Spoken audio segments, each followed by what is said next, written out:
Hi, I'm Karina, and in this video I would like to walk you through the payment return process to see what's important to know there. In the previous videos we have quickly touched upon the topic of returning or rejecting a payment, so now we can look at these two messages, PAX 2 and PAX 4, in more detail. Simply put, if a payment has not yet been settled, a negative PAX 2 should be used.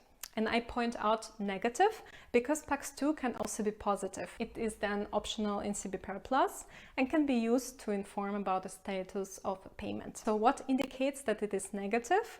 Well, it's a reject code RJCT under status reason information. Then if a payment has already been settled, then you can return it using PAX 4. This is easy to remember. Payment not yet settled, rejected using PAX 2. Payment settled, return it via PAX 4. Here we focus on the return process using PAX 4. Look at this credit transfer where something goes wrong in the last leg and creditor agent initiates a return. So let's see what we need to capture this information. It is, of course, all the mandatory elements as per CBPR Plus usage guideline, for example, original UETR or original end-to-end ID. Make sure to also include a reason code for return, which you can find in an external ISO code list. The other thing is that today payments are returned using MT103 or MT202 return. As in future, we only have one message, PAX 4, for returning both PAX 8 and PAX 9.